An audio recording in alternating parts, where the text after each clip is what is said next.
Hey, from New Jersey, it's the SNL Nerds, the show where two comics from New Jersey nerd out about Saturday Night Live. I'm your co-host, John Trumbull. And I'm your co-host, Darren Patterson. Hello, Darren Patterson. Hello, John Trumbull. How are you this fine evening? I'm okay. I'm all right. Oh, I'm okay. I'm okay. I'm okay. I'm still like, I don't know what it is. Like, I think daylight saving time just really did a number on me this year. It's I'm still not entirely used to it. It's like everything after 5:30 feels like midnight now. Yeah, that's the thing. It gets darker earlier, so it kind of messes up with your eternal clock. But I mean, we gained an hour, so you got more sleep. So that's, more sleep. That's always good. Yay. Hooray Yeah, for sleep. I mean, more sleep. I'm still an insomniac, but Oh, yeah. so, All right. Well, there is that. Yeah, yeah. that's true. So it's like, oh, another hour of me not sleeping well. Yay! Yeah. I'm winning. I'm winning at life. Yay! Everything's coming up, Trumbull. Everything is. How are you doing? How was your week, sir? Good, sir. Good, sir. Actually, the wife and I just did a little weekend trip. We were up in Boston for a bit, so I just got back from. Nice. I didn't know you were doing that. Yeah, just visiting some family. I kind of enjoy the Beantown area. It's just definitely had this nice little flavors and here and there. Still haven't heard somebody with a super thick Boston accent like they have in the movies, like in the town. So I mean, I'm a little that's the dream. Yeah. You want it to be like a big Ben Affleck movie. So yeah, there was one time, I swear, like maybe like years ago, when we were in Boston and we kind of got lost, so we asked a cop for directions, and he like no joke, he's like, you wanna if I can take a right over here, kid. Like he had the thick Boston accent. I was like, Pakaka and Harvard Yard. Told us to Pakaka and Harvard Yard, kid. And I was so happy. I was like, "Oh, you talk like that. You talk like the movies say you talk." You live up to the stereotype. Yay! I'm not being condescending at all. So yeah, listeners, let us know, what's your favorite accent to hear from a certain part of the U.S. or other parts of the world. Oh, this won't backfire at all. Yeah, that's a great question to ask. Yeah. It's going to be great. It's going to be fantastic. It's going to be wonderful. I'm sure none of the responses will be problematic in the least. It's going to be fine now. We're in Trump's America. It's all comedy's legal again. Ha ha! And since comedy is legal again, we're covering more comedy. Yay! And this week we're covering the SNL with first-time host Nikki Glaser, first-time musical guest Sombr.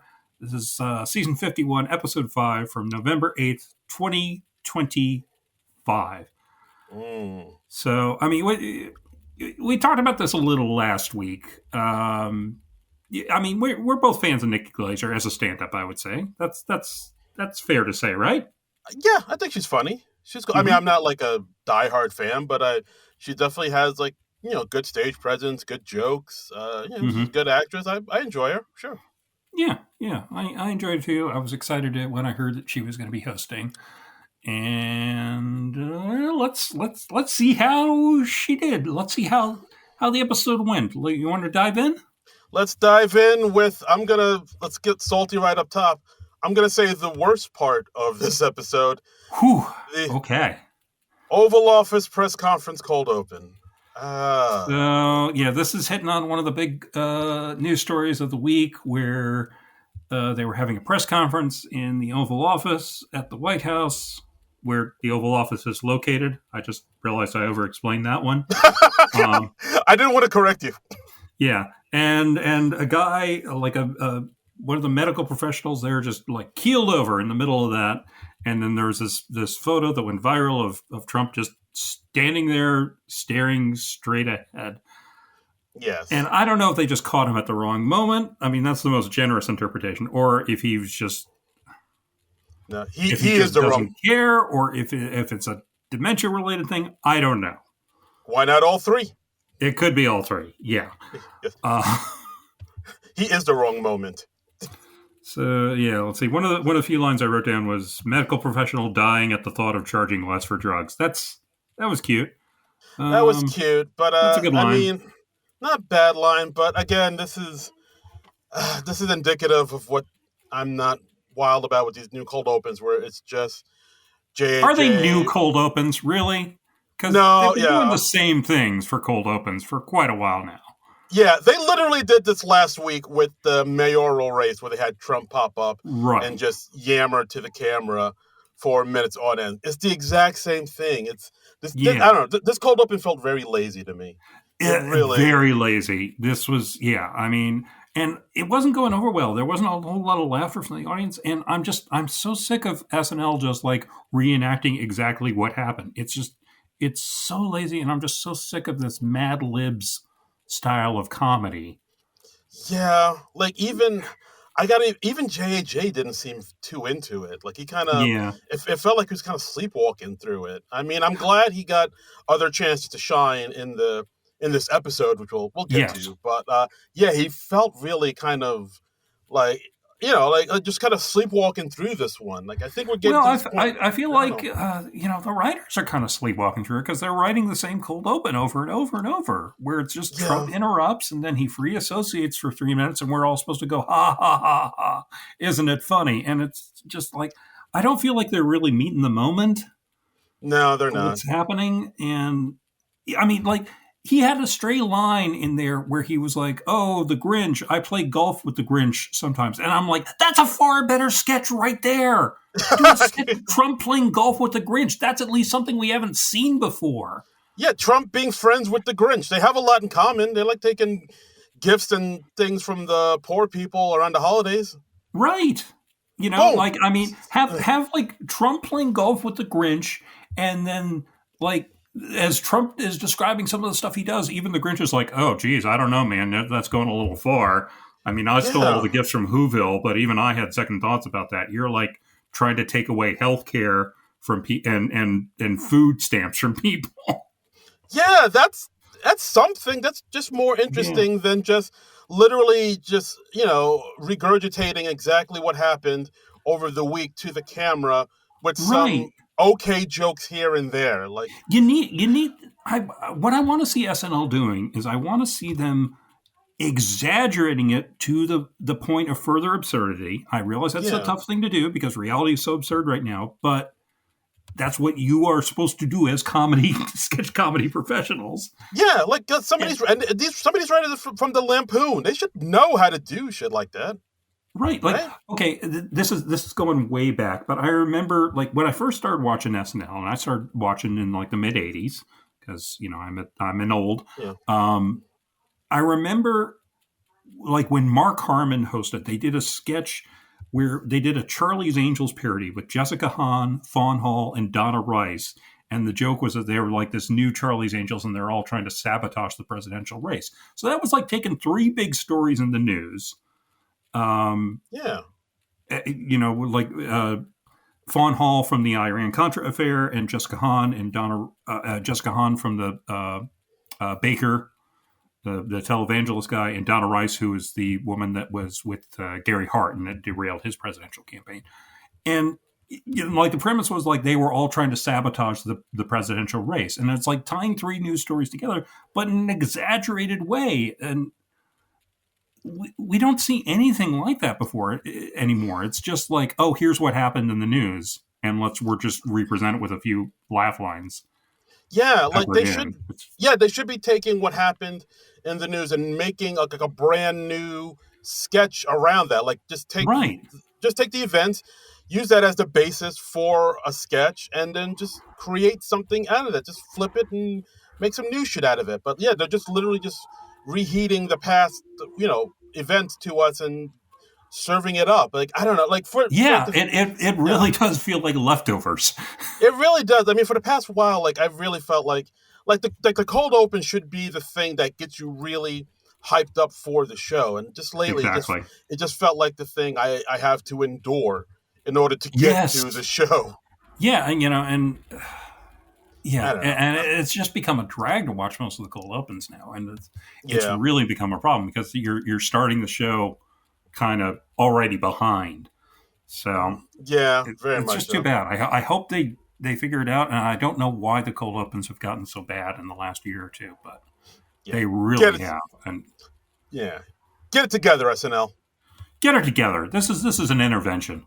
That's right. Get your act together, man. So next we got Nikki Glaser monologue. Mm. Good long monologue. We always do that adorable thing where a stand-up host where they get a hand mic Yeah. because stand-ups don't know what to do if they don't have a mic in at least one of their hands. Yeah, like do I hands go in my pockets? Do I wildly exaggerate my hands, use lots of gestures like an Italian mom? What do I do with my hands? I Yeah, I don't mean know. it's got to be weird enough where you step out onto that stage at Studio 8H and you got to basically stay on your mark because like stand-ups are a lot of stand-ups, especially like Nikki Glaser, like you wander the stage, you walk around, you cover the whole area. And I was Yeah. rewatching the monologue and I'm like, oh, she just has to stay in that one spot. That's got to feel weird. Yeah, I got to rewatch that again. I feel like some other comics like maybe moved around a little bit, but now that I Yeah, think about it, yeah, they never moved around that much, no, which is no, which, Nikki. which is interesting. So yeah, she packed a lot into this. She referred to New York City as Epstein's original island. Ooh, She talked about controversial. spray tans, Yeah, saying it's not blackface, but it is Guatemalan leg. Good yeah, line. not bad leg, not bad leg, not a bad line. Yeah. She talked about how it's bad for you with all that spray tan, and she feel like sooner or later people would start getting tan lung, Mm-hmm. and like Yeah. There'll be a class lawsuit. yeah, and then they'll start sounding like RFK Jr. when they talk. He looks like he has somebody that has stage 2 tan lung. I'm no medical expert, but then again, neither is he. Yes. Yes. She talks about like doing her nails, going to the nail salon. Somehow pivots to slavery from that, and then talking about how Yeah, in women's restrooms there's always a poster asking if you're being trafficked. I had no idea that was a thing. that I had no idea that was a thing. I was like, really? Okay, all Wow, right, yeah. I mean, wow. we don't spend a whole lot of time in the women's restrooms, but apparently Uh, that's what you ladies have going on. yeah, I haven't done that since college, but yeah, like I hear you. apparently, hey, Holy some, cow! yeah, what? Yeah. Yeah, Then she talks about her boyfriend. she talks about her boyfriend who has these a short boyfriend, and she has some nice jokes about I could never get his face on a taller model. It's like a hot guy on discount. He's 10% off. Yeah. Uh, It's a good joke. That's a good one. Yeah, she also talked Yeah, about how boyfriend's short. He's because he's a short man. He's filled with like short man rage, and she's sure one day he's gonna like kill her. So that's why she keeps the gun on the high shelf so he can't get it. right. You know, some yeah. This is a lot of racy jokes here. I mean, Yeah. Also about how her 4-year-old nephew apparently wants to shower with her, and the kid's parents are cool with that. Another yeah. one where I was just like, oh, "What? That's a thing? Okay, what? Huh?" I guess some parents are cool with. Ew. I mean, I don't. I Yeah, don't. I don't want to sound like a prude or nothing, but yeah. I don't know. That's kind of out there for me, but maybe I'm the problem. I don't know. Yeah. But, But yeah, quite a monologue. yeah. Got some slavery, sex trafficking jokes. Got some Right. jokes about your boyfriend murdering you. Got some pedophile jokes. How do you become a pedophile? Yeah, Yeah, because you don't get to choose what you're into. yeah. Yeah, Wow, yeah. wow. And she's like, "Hey, I got into pickleball, so who knows?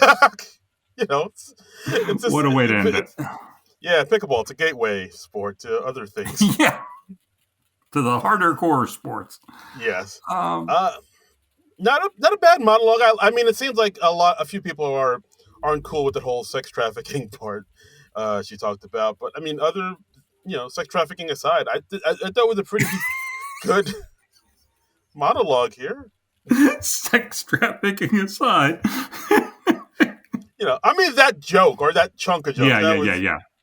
No, I get it. But I get it. yeah, but I mean, she's known for joking about like everything and anything. Like I Yeah, mean, almost yeah. she traffics in outrageous humor. Yeah, Haha, I see what you did there. yeah. But yeah, like it's sort of in the same wave of like Louis C.K. or something like that, where they talk Hmm. about taboo things and whatnot, and Right. Yeah. Overall, not a bad monologue. I'd say pretty solid. Yeah. I mean, I never really worry when we have a stand up doing hosting, because I'm just like, okay, if nothing else, if everything else in the show sucks, I get to see like 5 to 10 minutes of good stand up. So Yeah, absolutely. I mean, Shane Gillis, but yeah. Other than that, I mean, the exception that proves the rule. Yeah. Shout out to Shane. So our first sketch, karaoke night. Karaoke night. So we got Sarah Sherman. She's meeting her boyfriend's family for the first time. She's going out with them on their tradition of the family karaoke night. And Nikki Glaser gets up on stage with her brother, Tommy Brennan, who is Sarah's boyfriend. And they are singing that Goo Goo Dolls song from City of Angels. I forget what it's called. Was it called Iris? Was that it? It was. Don't act like you don't know Iris. Come on. No, I literally just put in my notes Goo Goo Dolls song from City of Angels, and I was doing well to remember that. Okay, yeah. I know how the song goes, but yeah. All right, yeah, I was trying to make you sound like somebody has like the City of Angels soundtrack on repeat or something. I do not. Nothing against that song or that movie. I've never actually seen that movie. Me neither. I know I'm not opposed to watching it. I know Andre Braugher's in it. Dennis Franz is in it. For those reasons alone, I'm willing to check out that movie. Okay. But obviously, I'm not in a rush to see it because it came out like 25 years ago. John, you have got to see City of Angels. Have you seen it? But yeah, like I kind of saw the twist of this coming. Like, brother and sister go up on stage. They sing a wildly inappropriate song that kind of insinuates that they've intimacy. They're getting it on. Yes, I was trying to class it up, but yes, they're trying. Yeah, exactly. And we're in Vogelcheck territory now. Very much so. And then they after that they sing "Boys to Men," "I'll Make Love to You," and of course the mom and dad are cool with it. They're cheering them on, and of course Sarah, as the girlfriend, is horrified by all of this. Yeah. Saying like, "Oh," and they're like, "What? What's going on? Like, my sister and I, we shared a bedroom till she left for college." And Sarah goes, "Oh, that's late, no?" Yeah. And then we have the father, Andrew Schmukes. He gets up and sings with his daughter the same song that he sung at her wedding, and of course that is "Too Close" by Next, R&B jam from the '90s. Who, if you don't know, it's a huge song that was a big deal in the '90s about dancing so close to a woman that you get an erection. And well, I'm not even joking. Yeah, it's okay. All right. Well, it got a lot of yeah. You can write a song about everything. It happens, man. Yeah. Then Sarah's and Tommy Brennan is like, "Hey, Sarah, you and I will sing a song together," and he sings "You've Got a Friend in Me" from Toy Story. Ha ha ha ha ha. Yes. And then Nikki says, tells her, "Oh, you feel like your family already, sis," and kisses her on the mouth. Yeah. Pretty predictable sketch, honestly. I wasn't too enamored of this one. Yeah, actually, according to my research, I found out that Tommy Brennan actually opened a number of times for Nikki back when he was doing stand-up. So this is sort of a bit of a reunion for them. That's neat. Okay, so that's cool. Yeah, that's nice. But aside from that, this sketch is kind of predictable. Kind of like once you see like, oh, okay, they're family members that are being, a little right. I mean, I've also seen several other things with family members doing karaoke together, singing inappropriately sexual songs. I mean, the earliest thing where I can remember seeing that was like back in Arrested Development, and that's like years ago. Where Jason Bateman and Maybe are singing "Afternoon Delight" to each other. Yes. Oh wow, I haven't thought about that in forever. Yeah, but so it's well-trod comic territory, I would say. Yeah, I mean it's a pretty thin premise for a sketch. I thought it was okay. I thought the performances were good. you want a comedy sketch to surprise you, and I wouldn't say this ever really surprised me. Nah, not at all. It was So once I saw the twist, I was like, okay, and then it just kind of yeah, stayed at meandering until the end. yeah. Oh well. Next up, So we got a pre-tape. Next, we got the Spirit Tunnel Anxiety. John, are you familiar with the Jennifer Hudson Spirit Tunnels? not only am I not really familiar with the Jennifer Hudson Spirit Tunnel, although I think I've seen clips of it, but I didn't know that is what it was from. I actually Googled after I watched the sketch, does Jennifer Hudson have a talk show? And I Oh found my out that god! yes, she does. So You didn't even know she had a talk show? I think I might have What? vaguely heard that she had a talk show, but I'm not really up on the daytime TV. I I know I know The View is still a thing. I know that Whoopi Goldberg is on that. Um, Do you know about Drew Barrymore's talk show? I've seen clips of Drew Barrymore's talk show. Okay. Like some clips of Drew Barrymore's talk show have made their way to my YouTube wanderings. Jennifer Okay. Hudson, not so much. Okay. And of course, uh, well, I forget the country singer from American Idol whose name's Kelly Clarkson. You Oh, know of her talk show, Kelly right? Clarkson. Yes, yes. Okay. I've seen a clip or two of her show. Okay. I know that Ellen is no longer a thing. No, she got the hell out the country before it all Right. went to pot. So for those that don't know, Jennifer Hudson has a daytime talk show, and she has this thing called the Spirit Tunnel, where basically when a guest is making their way to stage, they have to walk through the hallways to the Hmm. stage. So what happens is the crew, like the writing Like staff, the staff, yeah. yeah, they stand on either side of the hallway and like kind of cheer the person on as they walk to stage. So they clap their hands, they make a little song about their name with their name in it, Uh huh. and they'll be like John Trumbull, yeah, he's the man. And like the person has to like kind of like a Soul Train line, walk through them and do a little dance and Yeah, you know that sounds like an absolute nightmare. And they show clips of like some real celebrities doing it, and Simon Cowell in particular looked horribly uncomfortable. Yeah, that's the only thing. Like, if you're somebody that can dance and has rhythm, you love it. But if you're Right, somebody who cannot dance, right. it is a living, waking nightmare. And like Yeah, they put them up online, they go viral. So the thing that they do quite a bit. So it gets seen by a lot of people. So I think I've seen some clips of this, but I wasn't aware what it was from or what the context was, and I didn't really care enough to investigate.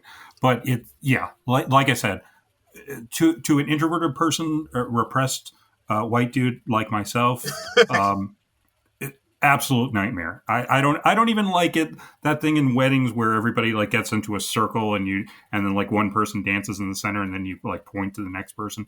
yeah, No, thank you. I will be sitting quietly in a corner, nursing a beer, I making think sarcastic remarks about the people who are dancing. right That is on, my lane. right on, man. That's what's up. I'm with you. Yeah, But yeah, so that's what the Spirit Tunnel is. So with this next pre-tape, we see Nikki Glaser what looks like a pharmaceutical drug ad. Talking about, are you yeah, anxious, overwhelmed? Do you have a feeling of dread? right. Uh, we find out that it's Nikki Glaser speaking as herself. Talking about the anxiety of going through the Spirit Tunnel, and she feels trapped as an uncoordinated white woman to Right. go through that. So now she has this new drug called Hudzicillin that she takes. Hudsicillin, which it doesn't relieve your anxiety, it makes you so violently ill you'll have no choice but to cancel. Yeah, it's made with E. coli, influenza, C. diff, and rancid buttermilk. Yeah, yeah, and so she's like, oh, I took this, and then 30 seconds later, I was so ill I didn't know what end of me to to use the toilet. So and yeah, and then the twist at the end is that it goes to another celebrity, and we see Marcelo dancing. And that's like the only time we see him in this episode outside of Good Nights, which was Yeah, it's kind of weird. yeah. I mean, he was Um, actually he was also in the cold open as Dr. Oz, but yeah, that's really. Another Yeah. light week for Marcella. I'm a little surprised about that. Yeah, I mean, I'm not going to lie and say I missed him, but I will just say, well, that's unusual for SNL at this point in time because he's popular. Yeah, like I thought. I don't know. I thought SNL was all in on the Marcello-fication of the show, but yeah, it seems like he's kind of taking a I backseat. think it just goes to show what a crapshoot the show is. That even pretty popular people can have weeks where they got nothing or next to nothing on the show. So Yeah, it's one moment you're up, the next you're down. That's yeah, life. I enjoyed this. This was cute. Didn't overstay its welcome. Um, Yeah, yeah, it yeah, was all right. yeah. It was cool. Yeah, it was fine. I just remembered that Nikki Glaser was on Dancing with the Stars for a hot minute, and Yes, she I was. think Yes. she was one of those people who was eliminated really early. That sounds familiar. Comedians always go pretty early on that show. From Right, what but I've from what I seen. understand, Andy Richter is having a great run because apparently Nice. everybody loves Andy Richter so much that the audience is always voting for him every week, and so he's Hell hanging yeah. on way past the time when he normally would have dropped away because like he's not getting great scores from the judges, but the audience Mm. loves him so much that I'm with that. I feel like Andy Richter is like underrated sometimes at how funny national and quick he treasure. is. That man, yeah, National treasure. Thank you. yeah. You get it. Yeah, of course I What? get it. Of course I get it. What? I'm not up on the Jennifer Hudson talk show phenomenon, but Andy Richter, yes, absolutely. Thumbs up, Sign me Andy up for that. Richter. Yeah, Yeah, friend of the podcast, Andy Richter. yes. He doesn't know So we exist, but no, friend of the not podcast. no, friend in our heads. Friend in our heads. Parasocial relationship with the podcast. Yeah, absolutely. So next up, we got our next live sketch, Beauty and Mr. Beast. John, do you know who the hell is Mr. Beast? I was aware there was a online personality by the name of Mr. Beast. I didn't really know anything about this person beyond that or have much any curiosity to know about him. But apparently he is one of the most popular people on YouTube. He is like a millionaire or a billionaire who's Yeah, like, hey, do these heinous fear factor type things, and then I will give away some of my money to you. yeah. Am I So I mean, close? Have you yep. watched him? God no, I haven't seen any. Okay. I've heard the name. According to Wikipedia, yeah, he's like an American YouTuber, media personality, businessman. He's the Right. third most followed person on TikTok. He has over 119 million followers on there, and Right. he does philanthropic efforts and events and things like that. And yeah, he seems to have like a shit ton of money. And Yeah, I mean, I looked him up on Wikipedia so I could just get a basic primer on him. yeah, And I I was mean, like, oh, okay, that's what Mr. Beast is about. And 6 months from now, I will likely yes, forget most of that. as you should. Yeah, I mean, I didn't As know I much. should. Yeah, I didn't know much about him, but from this sketch, I just kind of got the impression, oh, he seems to be like a dead-eyed billionaire that just gets Yeah, people to, that sounds yeah, redundant. Right? yeah, yeah. He just gets people to debase themselves for money and his amusement. Yeah, That's yeah. and That- yeah, my first reaction when this started was I was like, another Beauty and the Beast parody? Really? Really, SNL? Because they've it done this a lot. it's 2025, man. We're We've still going. we've gone to this well quite a bit. And I feel like didn't we have another Beauty and the Beast sketch within the last 2 or 3 seasons? I Uh, feel like we have. I'll look it up, but yeah, now that you I mentioned tried it, that sounds Googling familiar. like SNL Beauty and the Beast, and of course all the results are like Beauty and Mr. Beast because that's the newest thing. But yeah. It Um, does sound familiar. Yeah, like I feel like that's. But yeah, it's basically. I mean, the title says it all. It's mhm, it's Nikki Glaser as Belle, mhm. and she's stuck in this home with Mr. Ben Marshall as Mr. Beast, who's like looks like an amalgam Right. of the YouTuber Mr. Beast. And He's got horns, but he's also got like the goatee that the Mr. Beast guy has. Yeah, I mean the costume's very impressive. I don't know if they were brand new costumes or if they were recycled from a previous Beauty and the Beast sketch. I feel like it's probably the latter, but still very impressive. they have a song "You're Depressed" to the tune of "Be Our Guest." Um, Yeah. they do that SNL thing where they're cutting to reviews and including "I don't get it," says every person over 25, and same.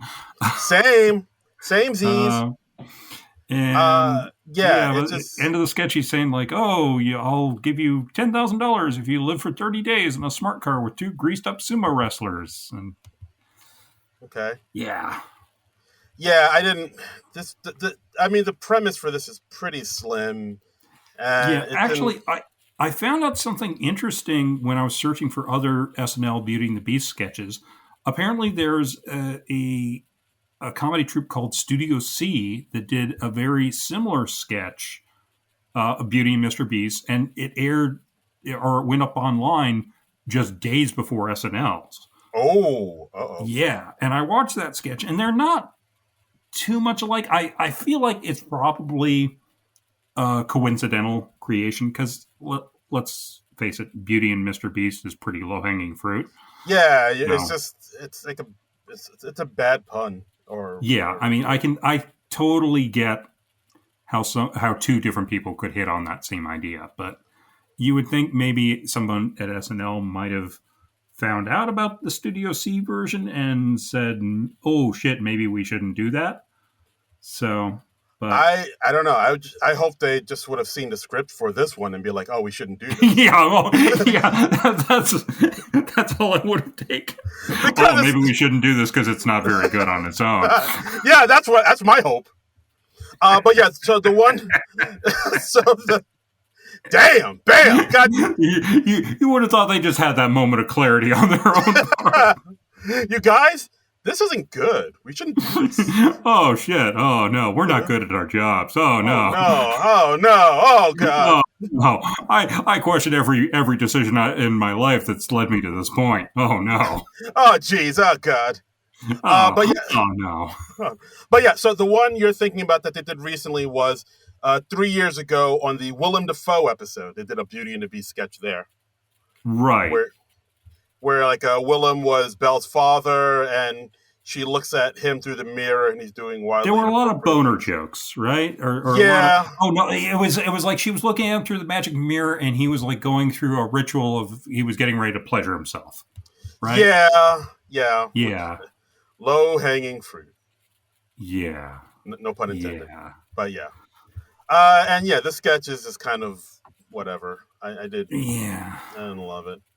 But from that to a sketch I actually did like quite a bit. Another pre-tape, American Girl Dolls XL.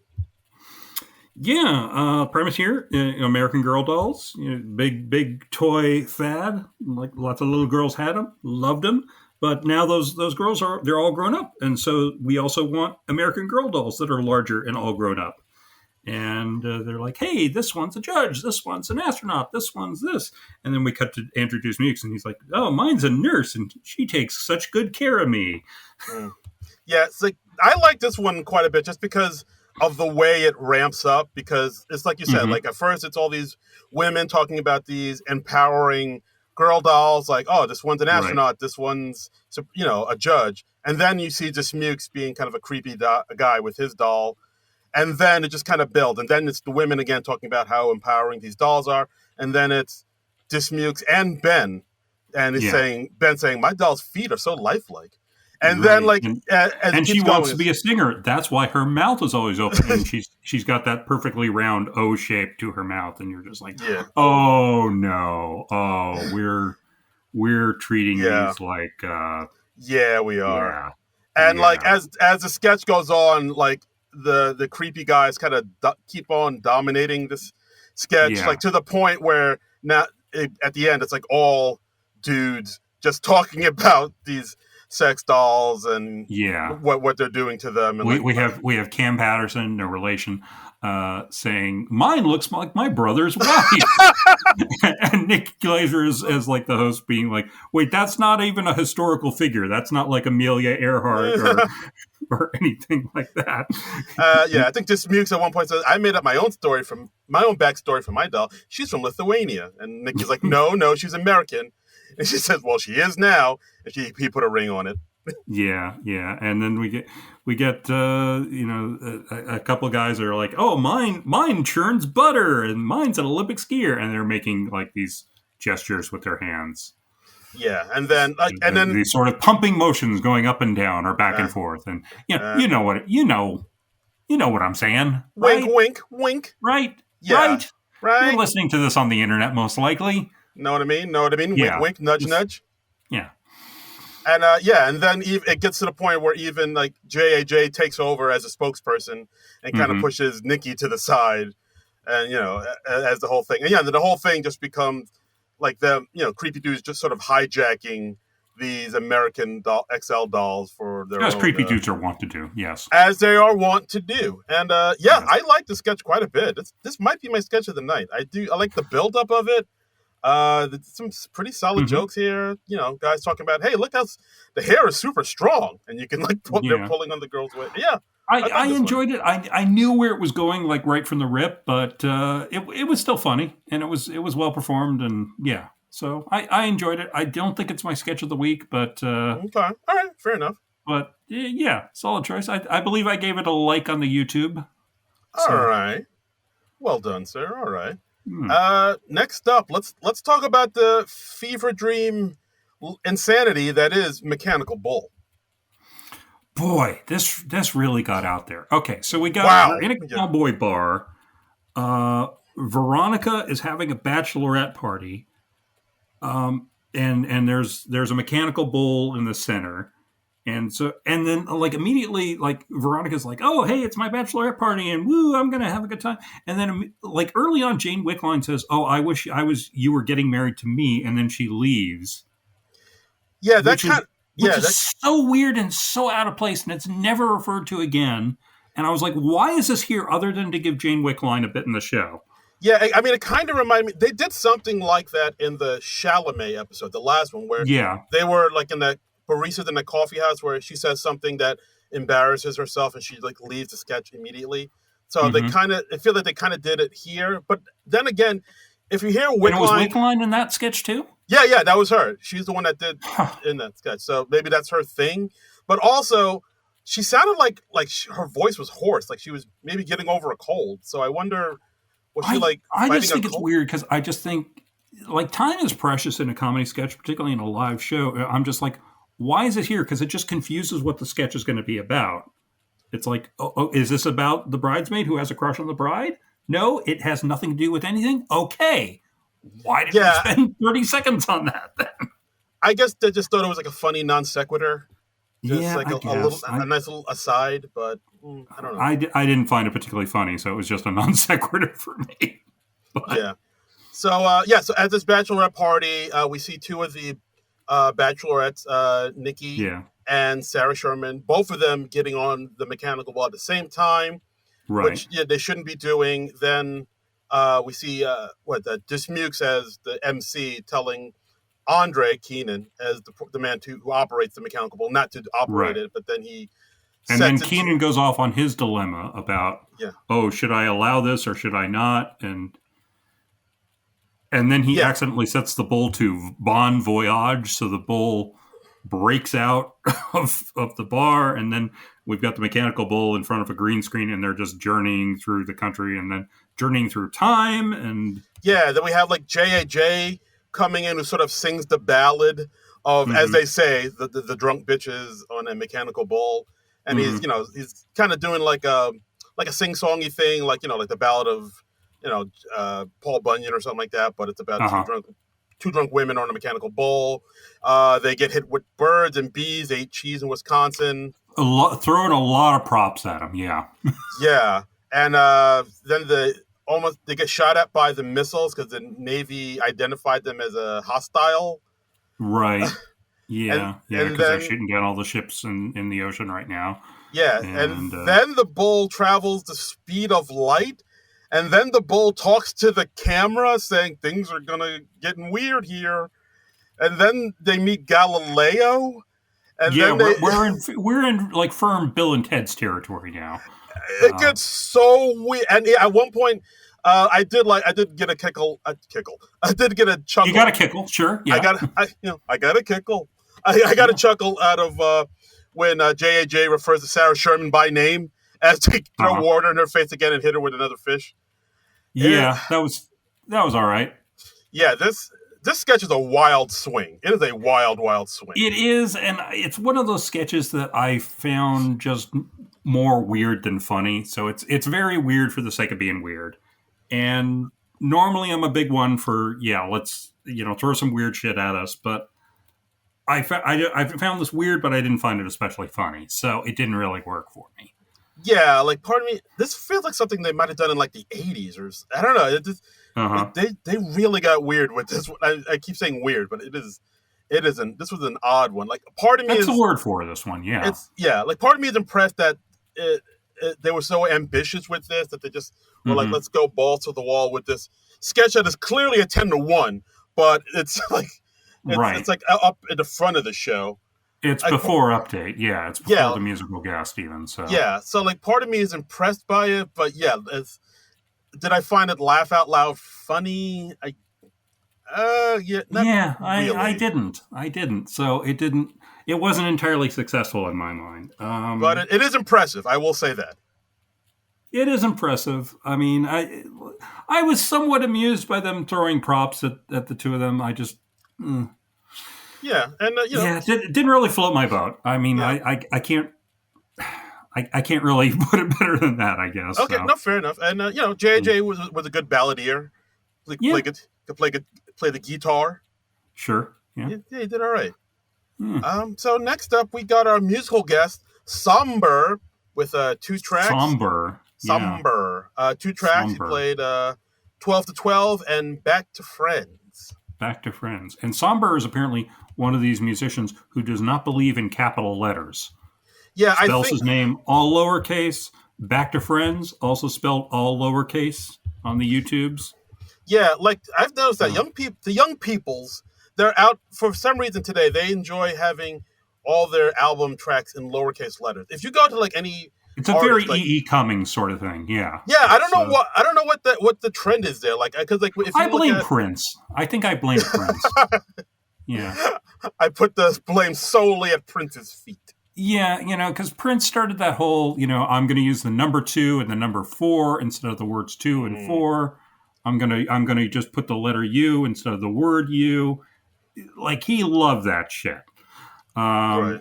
And I feel like a whole generation or two after that is like, I'm gonna start doing that too. And I'm gonna use lowercase letters and numbers. I'm gonna start spelling my name with a $sign and a right. Oh yeah, the whole Kesha thing. Yeah. Yeah, and it's a lot. It's a lot. And I always have to when I'm typing up the titles of these podcasts, I always have to write a note to Frank. And I was like, well, Frank, remember that this musician writes their name in all lowercase letters. We want to make sure we get that right so we don't get a lot of grief from their fans. Yeah, we don't want the somber hive coming at us. Yeah, no, we don't. We don't. Yeah, and I also found out, so he's called Sombr because his actual name is Shane Michael Bose, or Booze? Mm-hmm. Shane Michael Bose, SMB Sombr. That's basically where he gets it from. Okay. And another little fun tip that I found out. So Kenan Thompson's first episode on SNL was in October 4th, 2003. Sombr was born Sombr conceived during that episode? Sombr was born July 5th, 2005. So our musical guest was alive. like by the time he was born, Kenan has been on the show for at least 2 years.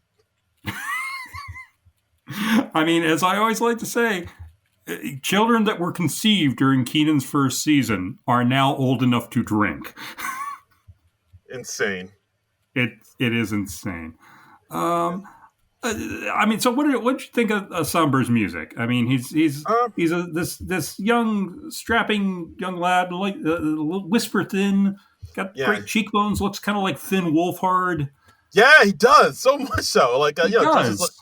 Trying to dress like all glam rocky like Bowie. And he also was just nominated for Best New Artist at the Grammys. So well, that's good for him. Yeah. That's nice. That's nice for him. Good. He seems like a nice young man. Yeah. The first track I thought was okay. It has like a Hmm. nice little catchy beat to it. The mix sounded kind of low for some reason. I don't know if it was just me or if my hearing's going, but it sounded a little not great. But like Mm. I like the first song. The second song I thought was all right. I don't know if it Yeah, I called. think I like 12 to 12 a little better than Back to Friends too. Yeah, it was a little bit more catchier. Like the Yeah, Back to Friends song. he did, however, climb up on a ladder at the end I of was the second yeah, song, I was which about to I say. kind of enjoyed. Yeah, I was about to say that. I don't know if this song called for him climbing up on scaffolding and hanging from the stage like a jungle gym, like he Yeah, does. But you know, do what you got. You know, hey, Benson Boone's doing backflips. You got to do up the ante and do something. I yeah. guess. Every musician on SNL wants to up the ante now, Yes. Yeah. and I blame Kanye for that. Yeah. It's like, oh, Kanye has this. Benson Boone does black backflips. So Well, I'm so gonna. just to review, I blame Prince for the name stuff. I blame Kanye for the extensive stagecraft stuff. Wow, just blaming all the black artists, John. I see. I really am. I mean, Wow. my racism is just coming out in full force this week. I Wow. mean, why even hold back at this Oh, point? It's all oh, so normalized. yeah. That's John's gonna be in the part of the new administration now with that type of talk. Don't be, is it? It seems to be the only place you can get steady work these days. So, Good work. I think we should tackle the big question: is does Lorne Michaels, 80-year-old Lorne Michaels, know who Sombr is? Absolutely not. No, there's no way, No. right? I'm in my No. 40s and I didn't know who Sombr is. So Right. I'm there's in my no, 50s. I never heard of him until he was announced as a musical guest. So there is there's no way that Lorne Michaels, 80-year-old Lorne Michaels, knows who Somber is. no, God, no. He thinks he's either Finn Wolfhard or Martin Right. Hurley. One of those two. Yes, he thinks he's one of those two people. Maybe Martin Hurley playing Finn Wolfhard. Yes. Yeah. Oh, is Tim's son doing a music thing today? That's nice. Sure, yes. The Hurley boy. Oh, no. Okay. The Hurley boy, yes. Oh. Well, it's good. He's branching out. Yeah. Trying different things. Yes. Yeah. All right. Well, I'm glad we settled that question. Shall we move on to Weekend Update with Colin Jost and Michael Che? We shall. Michael Che. Michael Che. So, Covering a lot of big stories in the news this week. We got the executive collapsing in the Oval Office as we covered in the cold open. We got a new mayor elected for New York City. Yeah, I did like the joke Che had about that, where people, of course, on the right calling Mamdani far left and a jihadist, and it's like it's impossible. You can't be both. It's like, what, they're going to turn ISIS into THESIS? Yeah. It's like, I thought it was a good. That was a good joke. Even Che was like, I worked really hard on that one, Che. Colin. Yeah. I like when Che has like a little parenthetical comment about his joke and how it went over as when the camera cuts back to Jost. I enjoy that. I also liked his line about Cuomo campaigning in a white Ford Bronco in the last days of the campaign, and he says, "At least OJ was ahead in the race for a while." I was just about to, that's a solid one. I thought that was good. That was a solid one. I also like the one where it talks about the new trailer that came out for the Michael Jackson biopic. And, like Michael, the movie starts out dark, but it ends in a much lighter tone. Yeah. I should also say that there was a moment from Che that really kind of pissed me off. Was he brought up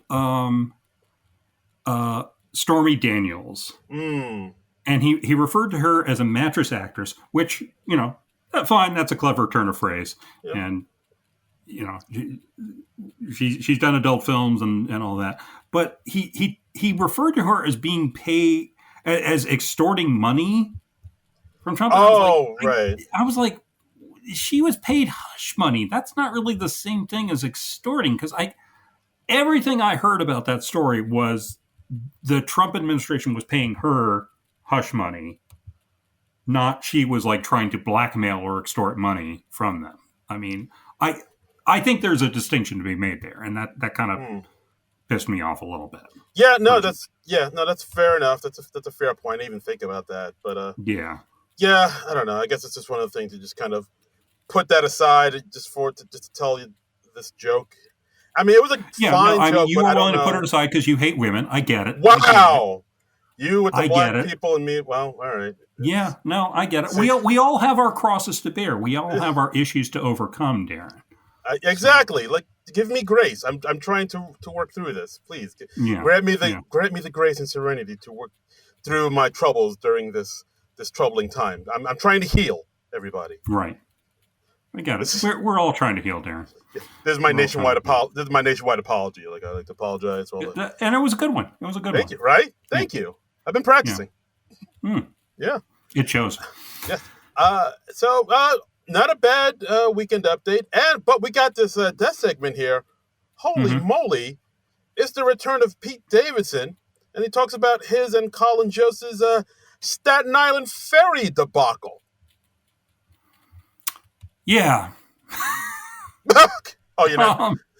I'm getting a feeling you're not crazy about this. I wasn't crazy about it. Interesting. Okay. All right. Did you like it? I did not care for it. I thought he had some good jokes in here. I thought, like, Yeah. Colin, you're looking great as ever. Che, starting to crack. Yeah. Um, He talked about, he was like, oh, in case you're wondering why I had to do a show in Saudi Arabia, it's because we bought this thing. And it's like, apparently there was an article in the news somewhere about what a money pit this thing has proven to be for Justin and Davidson. yeah. Apparently that's not going over great. Yeah. And Pete Davidson talked about how he's excited to be a dad because is he married now, or is he like just having a kid with his significant other? Because honestly, the moment Pete Davidson left SNL, I was like, great, I don't have to ever give a shit about Pete Davidson's personal life ever again. But So I only sort of vaguely know. I think I did hear that he was having a kid. yeah, he's definitely having a kid with his girl. I don't believe they're married, but they are together. Okay. His lady. Right. Yeah. And he was like, I'm excited to be dad. It was all the energy I never put into this show. Yeah, I mean, he also talked about RFK, how he understands where RFK Jr. is coming from because he wouldn't be famous without his dad dying either. Right. Thank God for that. And of course, he's saying he's not giving up on on his ferry, which he calls the Titanic 2, because if Lauren taught us anything, it's that you never give up, even if everyone is telling you it's time and Tina Fey is ready to take over. Yeah, that was a good line. There's some good stuff in here.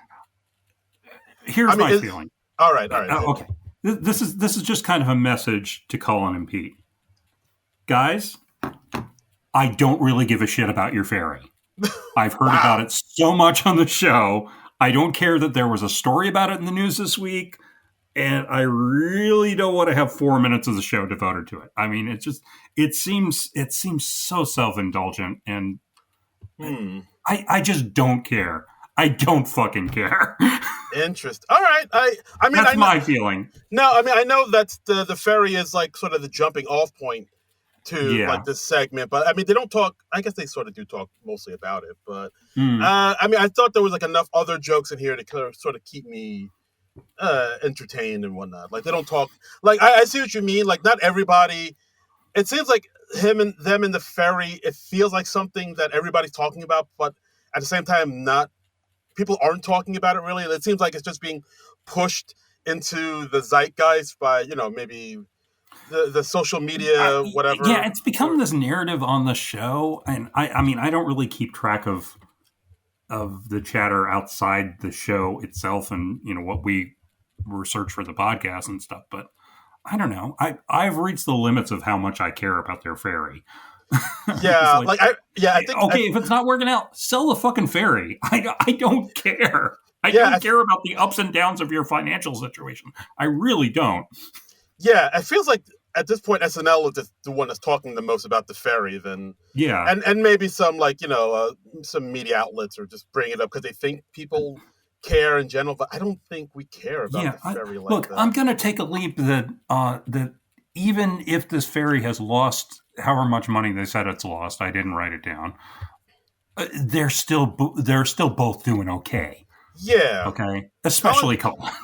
Yeah, he's got the Avengers money. He'll be all right. I mean, yeah. I mean, his wife has Avengers money, but well, I mean, by proxy, he has that. What's mine is perhaps yours. They have a joint checking account. I don't know the ins and outs of their finances, but They I both got don't think yeah, Colin Jost is hurting. they got an account at TD Bank. Yeah, they're doing all right. And like it also annoyed me a little because there was also like a super funny story in the news this week, and they did not comment on it at all this Which week. one was that? The sandwich guy. Oh, The right. sandwich Yeah. guy, his trial, he was like found not guilty. Like the guy who threw a Subway sandwich at an ICE guy. An ICE agent. Yeah. And this was actually a lawsuit, and we got, it's like, oh well, like I smelt the mustard and the onions, and the sandwich exploded against my chest. And it's like, oh well, the sandwich still seems to be intact. And I'm like, oh, they should absolutely make this a sketch. And I was a little surprised they didn't make a sketch. I was really surprised it wasn't commented on during Weekend Update at all, even in passing, because I just think that was a golden opportunity. But maybe it just wasn't trending that well on the algorithms. Like they seem to just go for whatever is trending big. Yeah, I mean, I generally prefer to talk about what the show actually is rather than what I think it should have been. But I feel like that was a real missed opportunity on SNL's part. Yeah, no, fair enough. I feel like that's a story that's tailor-made for a comedy show. Yeah, I hear you. Yeah, it is. Like they could have done something with that, like include some, blimpy Subway tie-in or something like that. They could have done something like that. Yeah, what I suggested on my Blue Sky profile this week is we should have done like a MASH parody of the 4077th, and they're getting constant barrage of injured ICE agents, and they've all been injured by sandwiches or various food items. Yeah, and then Hawkeye is just like bemoaning the insanity of war. I think that could have been really funny. Ooh, Battle of the Bulge. That's what I would have pitched if I was in the SNL writers' room this week. That's me. But yeah, fair enough. But instead, we got Pete being Pete and saying some. He did have a nice joke because like the basic premise is him wanting to turn the ferry into the new Staten Island because, as we all know, a majority of Staten Island didn't vote for Mamdani. So now it's like, oh, this Staten Island, you can all be on this ferry and it could be your new home. We can't call it the Titanic because the people on this ship would actually love to run into ice. And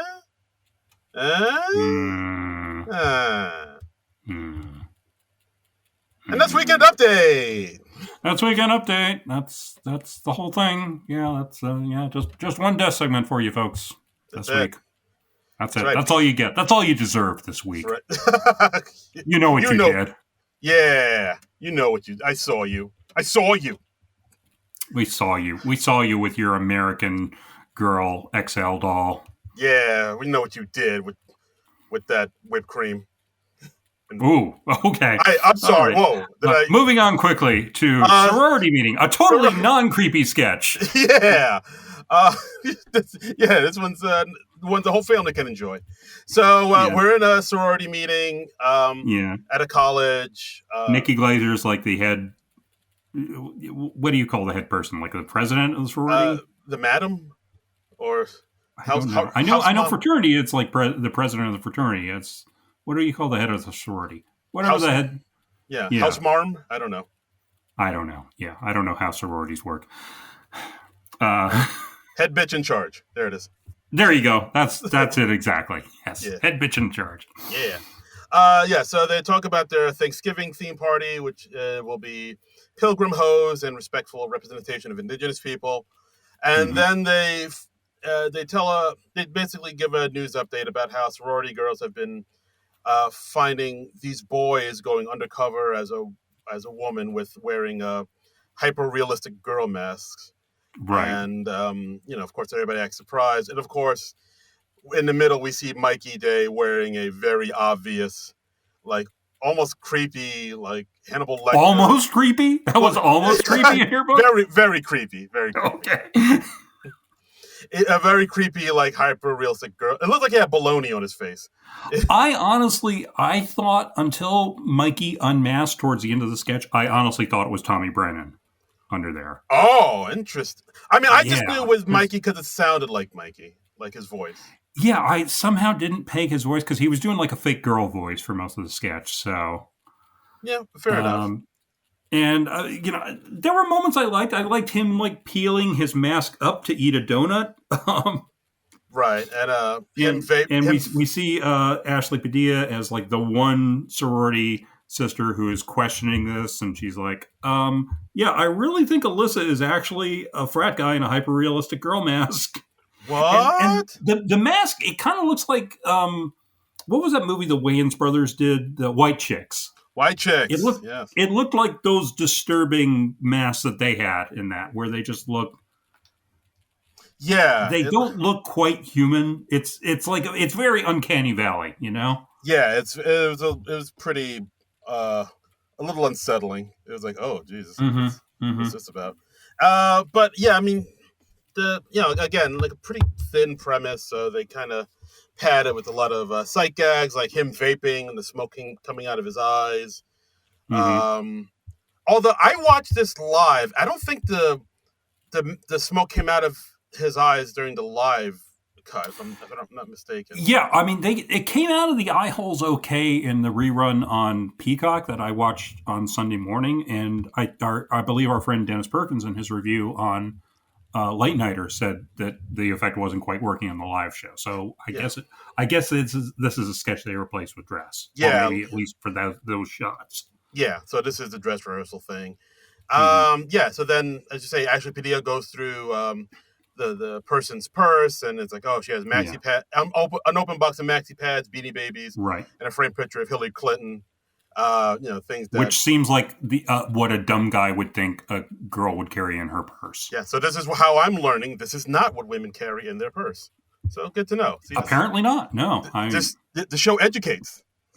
it educates as well as entertains. Yes. Yes. Yeah. So then, like all the other It girls, should have been an unframed picture of Hillary Clinton. That's where he there it went is. wrong. There it is. Yeah. That's rookie mistake. Should have been like wallet size. Yes, exactly. So yeah, so the other girls in the frat don't believe Padilla. They all call her a liar, tell her she's wrong. Then everybody leaves. Then Mikey lifts his mask, saying, "Oh my God, I can't breathe in this thing." Nikki Glaser comes back, sees him without the masks, and he says, "Oh my God, I can explain." Nikki says, "No need." She pulls up her face. It's Andrew Dismukes, saying, "Your Yeah. secret is safe with me." Decent twist at the end. Yeah. And also impressive the way they did the cutaway. You know, because we see a close up of Nikki Glaser, and she like starts to gesture, and we're doing like a Mission Impossible style removal of the mask, and it's a obviously pre-taped insert shot of Dismukes saying like, "No need, buddy, no need," and like when you rewatch the sketch, you can kind of see the way Dismukes or Nikki Glaser's character is sort of casting doubt on, oh no, he can't possibly be a guy in a realistic girl mask. So I kind of like that aspect of it. This was all right. I Yeah. didn't love it, but I didn't. But it was entertaining enough, and I enjoyed the twist at the end. The twist was unexpected. So. Yeah, I will say I thought the premise for this is pretty thin. The performances made it okay, but yeah, this is like one of the rare instances where they have a solid ending for a sketch on SNL. I was like, hey, we got an ending. We did it. All right. We did have a definite ending, and that was like a problem with another sketch that's coming up a little later, which was a sketch I liked, but I felt like had a very weak ending. I think I know which one you're talking about, and we'll get there. But first, let's talk about an animated short we got. We got Brad and His Dad, which is by Mikey and Streeter. This was interesting. This was, yeah, I don't know how to critique this one. This is, I mean, it's just sort of like an awkward sort of slice of life thing. We got a divorced dad spending the weekend with his son, Brad. The kid just wants to play video games. The dad is like doing things like taking him to a playground, which Brad, the son, points out like, hey, I'm really kind of too old to enjoy this. They try to play football. The dad brings out a drone that was like it was going to be a present from his grandmother, because the dad is just like so desperate to find things to bond with his son over the weekend. Yeah. Yeah. Absolutely. He plays football with him, pelts him in the face with the football, which will always get a laugh out of me.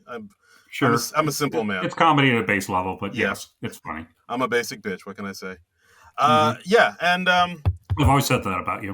I knew it. I knew you were the one that said that. Yeah. You're the guy that's been saying that online. Yeah. No. Motherfucker. So yeah, they play with the drone. The drone gets stuck in the tree, and then it just ends with Dad and Brad playing video games and enjoying themselves. And then, Brad's mom picks him up. Dad hugs him, tells him he loves him. Maybe even more than your mom. And then the drone falls out the tree, hits him on the head.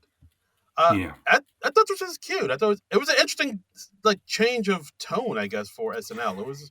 I didn't expect to see something like this on SNL. But yeah, it does sort of make me wonder, is everything okay at home with you guys? Because, big divorced dad energy. Yeah, Mikey, everything all right, man? You okay? Good? You all right, Mikey, buddy? Everything okay? Streeter, everything copacetic? All right? You okay, bud? Hope you guys are okay. All right, yeah, we're here for you, man. Just reach out. For you. If you need to vent, Yeah, if you want to talk or, go out for a drink or whatever, just let us know we're here. Yeah. You're not going through this alone. Help is right around the corner. We're here for you, man. We're here for you guys. Yeah. Yeah. So... Yeah, I thought that was charming. It was all right. It reminded me sort of like the old Mike Judge shorts, where we had Milton, which eventually evolved into the movie Office Space and all that. It had a similar sort of vibe to that. Yeah, very much. Like you said, like slice of life, kind of, not a lot of huge, big laughs. No, it's not really gag-oriented. It's more just, vibes. Yeah, so. No gags, all vibes. Yeah. But yeah, I enjoyed it. That was charming. Okay, next up we got, I think the sketch you were talking about before with the ending, pilot announcement. Yes. Next we got pilot announcement. This is this sketch starts out with a Nikki Glaser as a flight attendant saying the government shutdown has affected flights around the country. We got James Austin Johnson as the pilot, Cam Patterson, no relation, as the co-pilot, and J.A.J. is talking about he's met a young lady on the apps. Yeah. Match with a 7.5, which is my sweet spot, out of my range, but still attainable.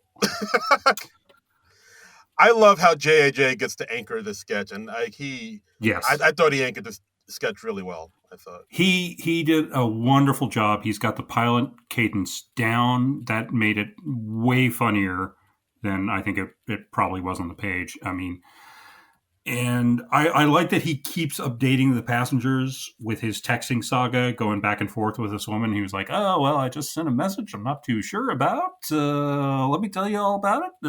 Wouldn't mind some advice from the passengers." Get a woman's perspective or even a gay guy. One of the nice ones. One of the nice ones. Not a gym gay. Modern not family. One who takes care of himself. And we got Sarah and Andrew Dismukes as like a couple who are reacting. And we've also got Bowen and Keenan as other passengers. I don't think either one of them had any dialogue in this. It's just their reactions. Yeah, I mean, I got the impression they were like a couple because, like, when he said, I'd like a gay guy, and one of the nice ones, like a Modern Family type, and you see like Bowen motioning to, or Keenan motioning to Bowen to go up and talk to him, and he's like, no, I'm not going to do that. Yeah, he's like, no, I'm not going to do that.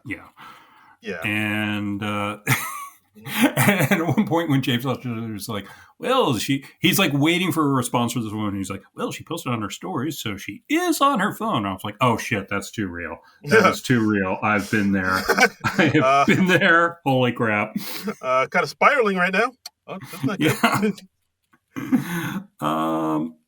So yeah, I think the sketch, it only rises to the level of pretty good though, because it didn't really have an ending. It just ended very abruptly, and he was like, hey, I got a response, so I'm just going to drive this plane on the highway out to her so I can meet up with her. It was just a very weak ending. If this had a stronger ending, this might be my other sketch of the night. Because I did like a lot of it. I think it still is my sketch of the night, because I think it is the one I got the most enjoyment out of. Yeah. And so it's like a B or maybe a B plus for me. Yeah, and I think it's mainly because of J.A.J.'s performance. He like his pilot patter he has to unpack, and that does Mhm. elevate a lot of the things he says. Like where he says, "Oh, the towers said it's going to be 15 minutes. I'll come back on and tell you it's going to be 2 more hours," and like little Yeah. things like that. It was like, oh, Yeah, it's. and he's like, "Oh, he's on the tower," and when I say he's on the tower, he's literally on the tower. And Like, I even like the moment that Sarah Dismukes had where she's like, "Oh, hey, I don't mind the sound of that last message that he sent. I wouldn't mind if you like were busting into the bathroom to watch me shower." And Dismukes is just like, "What? To see the same thing I see for free every day?" yeah, and then Sarah looks at him like she could tell She's starting to break. she's Yeah, so yeah, close to breaking, but she just like gives her this crazy stare. yeah. Uh, yeah, I did like the sketch quite a bit, but yeah, I really wish I had a stronger ending so I could like love it. I know. It's just the ending. It takes it down like a letter grade for me. So Yeah, yeah, fair that's. enough. I mean, generally solid. It's just like I wish it had an ending. Yeah, You were so close. You were just right there on the right over the goal line, and we could have had it all. we could have had it all. We could have had it all. Could have had it all. Maybe this last sketch will pull the fat out of the fire. Uh, let's talk about it and see. Pinwheel. With we get a little backstory. Was there's this little girl went to the make believe meadow, like Secret Garden. It's like that. Yeah, Okay, Secret Garden with the serial numbers filed off. yeah. I basically saw it as Christopher Robin and Winnie the Pooh. Right, right. So, like, Nikki is a little girl growing up, and she goes back to say goodbye because she's too old to do this. Excuse me. Oh, um, getting all choked up. I really am. It was so damn touching. And she's giving goodbye gifts to all her little friends, and they're like, they're sort of like Teletubbies, or That'd be I the don't know. best way. It's like they look like Yeah, they're bears, sort but of they're in the range of Teletubbies. Yeah, the Teletubbies is a good way to say it. yeah, yeah. And we got Mikey and Jeremy, and she gives them both pinwheels, and they're like, "Oh, pinwheels!" And they're just so freaking amazed by the pinwheels, and they just can't stop playing with the pinwheels and talking about the pinwheels. And I guess the point everybody else in the sketch is like, "Okay, enough with the fucking pinwheels, okay?" Yeah, like I mean, this sketch is basically kind of Mikey and Jeremy's new cast member to Yeah, Anchor. Like their overreaction and overexcitement over this pinwheels is right. kind Because of what. they're just greeting it with this childlike wonder, and Right. everyone's just like, "Okay, okay, it's a freaking pinwheel. Let's Yeah. get over it." And like you see them like just kind of playing with it and always talking about the pinwheels, even to the point where Bowen has a screaming fit at them. Just enough with the pinwheels! I'm begging you, please stop it with Yeah, the pin. No, go over there. Like that big outburst, I thought was pretty hilarious. yeah. But yeah, other than that, there's not much to say about this. And at the end, I thought it was an kind of sketch. I thought Jeremy Culhane was very good. I he thought was, he yeah, put in a great performance. yeah. Like I mean, he hasn't had too many moments where to like really stand out and sort of separate himself, from the rest. Yeah. But I thought this was a good way for him to do that, to like really kind of showcase what he can do. And I thought he was good. Like I mean, a lot of people sort Hmm. of compared him to like Bobby Moynihan in a way. He I even kind of heard looks that. Yeah, saw that. Saw kind of that. yeah, and I don't disagree. even Um, kind of looks like him a little bit. I don't think it's like entirely a breakout sketch for him. No, not Everybody's like, really. "Oh my god, what's Jeremy Culhane?" But I feel like it's a good start. I feel like Yeah. he's ramping up a little bit. So Yeah, I thought it was a good start, and of course the sketch ends with the two characters driving Anna insane to the point that she leaves and decides never to have kids. The end. yeah, But yeah, dark this, ending. But okay. yeah, yeah, just like oh wow. But yeah, I thought sketch. I thought it was okay. Yeah, I thought it was an alright, decent sketch. I'll say. It was all right. So overall, little disappointed in the show. Little bit, yeah. It wasn't quite what I was expecting for the Nikki Glaser, because I like her a lot as a comic, Yeah, and most of the sketches were just very middle of the road. yeah. So it wasn't too much that really excited me or really blew me away or surprised me. So Yeah, I mean, as a sketch performer, I thought she was serviceable, but mhm. didn't really do anything that made me go, "Oh wow!" Nikki Glaser is a force. No, I don't know if this is going to like bump her up to the next level the way it did for some other hosts in the past. Like, it wasn't like a Justin Timberlake or a Dwayne Johnson or some other unexpectedly impressive person who became a perennial SNL host. Yeah, overall, I thought it was a decent episode. I thought it was decent. Yeah. But enough about us. What do you, the listeners, think about this episode? Let's go to the blue sky, because we got a whole heap of comments about this episode. I mean, mamma mia. We did. Got a lot of feedback. People have a lot of opinions. Shall we dive in? Let's dive in. You first. You have at it first. Our friends at I Heart Hater say, cold up and meh. In the words of evil vampire Willow from Buffy, bored now. Nikki was a good host, gave her all in sketches. Great to see Pete Davidson in his healthy renaissance. Jeremy Colhane was absolutely adorable with Mikey Day. I could tell Mikey was being deliberate with the pinwheel poking. I've never seen this much consistent use of the whole cast in years. As usual, all the best from We Heart Hater and Saturday Night Ladies. Posting under my production company now, and it's Wacky Notion Productions. Oh, damn it! You maneuvered me into giving you a plug again. Damn you! Damn you! Curse you, Wacky Notion! I'm shaking my fist at you again. Jackson! Harumph. But yeah, thank you so much, and I enjoyed that deep cut, the Buffy the Vampire Slayer. That was very nice. I see what you did. Yeah, that was good. Our good friend. Should I revisit that show, or should I not, because of the whole Joss Whedon of it all? It's I don't know. While it is, he is. This is how I feel about most shows like that were made by people who we later found out to be horrible people. Like, yes, that one person wasn't great, but there are other people who also helped make the show that are good people that got some good messages in there, and you took something good away from this is true. What he put out. So I don't know. It's up to you. Like, I can't tell you who to sock it to. It's your thing. I generally am pretty good about separating the art from the artist, especially when it's like this is a thing that I was enjoying before I knew that this was a horrible person. Right. And I've gone through this also recently with Neil Gaiman as well, because you read some of the shit that guy was up to. Holy shit, man. Oh boy. Oh boy. But it's still like, well, I still love Sandman, man. And it's too much of my brain chemistry. And it's also weird with the Joss Whedon thing, because I look so much like the fucking guy. Oh, God. You have to wear a t-shirt that says, I am not Joss Whedon. I know. So people know. And what really kills me is that he's aging more gracefully than I am. That doesn't seem right. That doesn't seem right. The final I'm a insult. demonstrably better person. And the final insult. And I look way older than him. I don't like that. God. Don't care for that at all. Evil 2 moisturizes.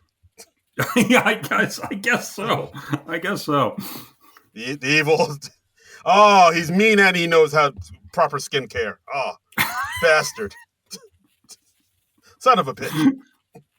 Why am I going grayer than him? It's not right. Oh, curses. Oh, look at. All right. So Lee Hot the Lion saying, we had all these elections this week, and it was still a Trump cold open. Nobody really even laughed. It was kind of this is what I'm saying. Yeah. It was kind of awkward, but hey, here we are. Padilla strikes again, and it is me. And is it me? But it looked like in all the sketches, everyone was having fun. Great week. I hope she comes back. Love you guys. Yeah. I assume they mean Nikki when saying, I hope she comes back. Yeah. I guess. Yeah, I was wondering, like, who's she? I mean, I think Ashley Padilla contractually obligated to be there. So, yeah, of course. Yeah. Let's see. Our friend John Ananias says, this didn't fly as high as I might have wanted a Nikki Glaser ep to, but enough here worked for me that I mostly had a really good time. The highlight and the point where things took an upturn was the Runaway Mechanical Bull sketch, which had such a pleasing late 80s throwback loopiness to it. Loopy. That's a better way to describe it. That was a loopy is a good word for it. Yeah. Yeah. He also says it was the first sketch that I shared with a friend after the show was done, and the trajectory of it was particularly fun, given that I started the ep grousing about JAJ being Trump guy, which is the thing that I do, but this wound up being a good night for him. Yeah, it did. Yeah. I like that he had other things to do in the show besides Trump. Yeah, like I mean the role he had in the American Doll sketch. And the mechanical bull, and the of course the pilot were good night for him, man. Yeah, so he had some good stuff, showing he could do other things other than Trump. So our good friend Nick Storr saying, I'd be interested to hear what others think. I enjoyed most of the sketches. There were some fun performances in there, very funny premises, but it was just missing something, and I can't put my finger on it. Am I starting to judge episodes on if Ashley Padilla stands out? Oh, well, you should. You should, yeah. This was a very, this was a very light Padilla episode, so you might be on to something. It kind of was. I can't remember seeing her much outside of the sorority sketch. It was a little light on her. Definitely light on Marcelo. I mean, she was in the American Doll sketch, but it was like kind of straight man stuff. Yeah, it was kind of a quick thing. Yeah. But I've been really enjoying her this season, and she's become one of my favorite go-to people on the show. So I look forward to seeing more of her on the show. Hear, hear. Let's see. Red Mirror Ball at bluesky.social says, I think it was the best of the season so far. Lots of playfulness that strayed from the typical SNL sketch format, which is always fun. Okay. And then John Ananias chimes in again, says, on the whole, it might just be, although I would say the high points in the Amy Poehler episode, namely not so fast, were higher. He is talking about experienced lawyers, which for me is far and away the highlight of the season so far. Here. It's the sketch of it's the sketch of the season right now. It's the one to beat. That's right. Yeah, absolutely. And our good friend Minette Moretti saying over 25, but I can say for certain that Ben Marshall's Mr. Beast impression is eerily accurate and just as depressing to learn about. Although it feels to be an impression that could easily have been done 5 years ago, to considering how long he's been a thing on YouTube. So yeah, I know Mr. Beast was a thing for a minute, but I just didn't care. So he's not just like the trendy thing of the moment. He's been around for quite a while. Which is kind of weird, because it's like, okay, well, why are we parroting this person now? So I don't know. I don't know enough about Mr. Beast to really know why we're parodying him at this moment in time. I don't know. It's just because it's beauty and Mr. Beast. That's enough for a sketch, right? I've fulfilled my writing obligations. We're reaching back to this movie from 1991. Yeah. And Mr. Beast, who's been around for at least why now? The writer's like, because I have a deadline. That's why, Lord. I guess so. I have a deadline, and I'm drawing ideas this week. Okay. Beauty and Mr. Beast, damn it. I throw this together not because it's good, but because it's Saturday night. Yeah, the show doesn't go on because it's ready. It goes on because it's 11:30. Yeah. Stephen M. Says, serviceable. American Doll was solid. Missing Mulaney, and please don't destroy. Me too. Yeah. Yeah. Same here. You think we'll have Mulaney host sometime this season? Maybe. That'd be fun. Yeah, I mean, he's busy doing other things, but like he'd always come back. I'm sure he'd be down for that. I mean, he's one of those people who's just always welcome back to the fold. So open door policy. I mean, like whenever Mulaney is hosting, I'm rest assured there'll be something I like in the show. So absolutely. Here. It's going to be fun. So. And our good friend Just Me at Laurel Bush saying, I like the opening monologue, Somber, and Weekend Update. I thought the cold open was a dud. It wasn't nearly as funny as the actual footage and all the comments on that in the preceding days. You know, that's the other thing when we're just basically redoing the thing that's been in the news, because if it's something that happens early enough in the week, we've kind of seen every permutation on it already. Yeah. So I think that's another argument for we got to find a way to exaggerate it and push it into the realm of absurdity or surrealism or something. I mean, Yeah. I don't want to see them just be like, here's the thing that happened in the news. Crazy, right? And it's Yeah. like, yeah, but is it funny? No, so Yeah. make it funny. Make it funny. Make it funny. Make it more funnier. Yeah, make me laugh, clowns. Be more funny. Dance. Make me laugh. Dance, monkeys, dance.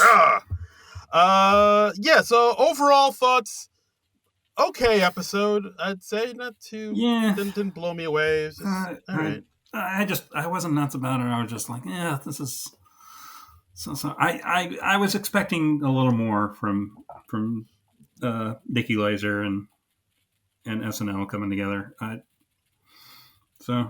was just like I'm very lukewarm on this episode. Yeah, I'd agree with that. But will you be lukewarm on next week's episode when we have host handsome man Glenn Powell and musical guest Olivia Dean?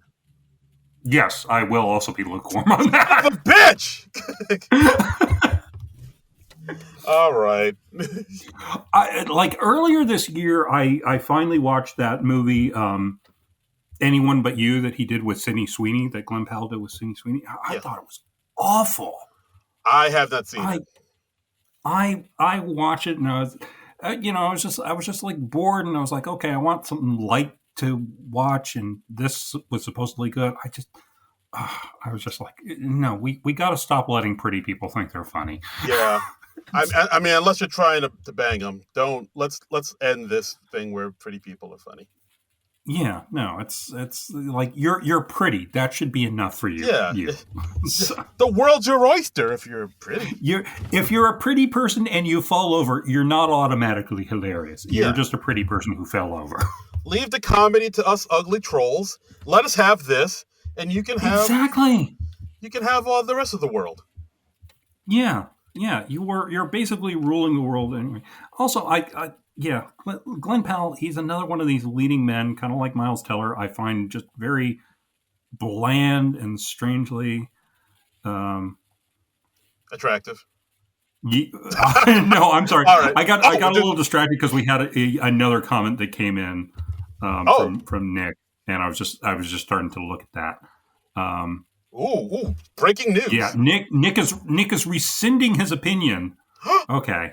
What? Okay, I'm gonna just shit can my Glenn Powell rant because I can get into that next week. Breaking news, everybody! Breaking news. Nick says, "I know you've recorded by now." Actually, Nick, you got this in just under the wire. I just saw that notification. Says, but I want to retract my previous comments. I was too harsh. I've rewatched sketches and found them just outright funny. The American Doll XL sketch gets funnier each watch, and I can't get enough of Mikey and Jeremy saying Anna. So. Wow. Okay. Wow. Okay. Nick. I mean, wow, Nick. I don't know what to do with that. Yeah, this is wow. You've stopped the episode in its tracks, Nick. We're floored. I don't know. You weren't even that negative on your first comment. Yeah, you really weren't. There was something missing, but I can't put my finger on it. That wasn't overly harsh, but. But let the record show that Nick Storr liked this episode more than he initially thought he did. So okay, see, look at that. People can change, John. People can change. If I can change, you can change. We can all change. We can all change. You and me. Oh my God! What is that? Your Rocky impression? That was sort of a Rocky impression. I wasn't expecting a Rocky IV reference, so I wasn't prepared. No one expects a Rocky IV reference. Okay, we are long past the point of making sense. It's so hot in this closet, John. So I'm just Darren literally records his podcast sitting in his closet, so the heat builds up as the longer we go. So he gets loopier and loopier the longer we go. Yeah, I'm running a mechanical bull, going through time, visiting Galileo.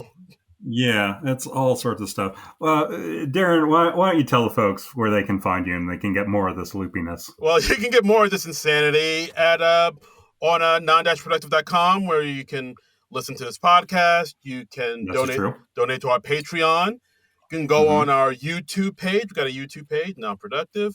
With the entire archive of the show, yeah. All of it, baby. And all of it, baby. Yeah. How much can you handle, Ray? That sounded disgusting. And that did kind of, yeah. That sounded. That was like American Girl doll XL level disgusting. Her feet are so lifelike. And as always, you can follow me on all the socials at Darren Credible. That's DARAN Credible. And you can follow me on all the socials at Trumbull Comic. That's TRUMBULL and the word comic. And next week we'll be back with Glenn Powell and Olivia Dean. Him, I sort of know.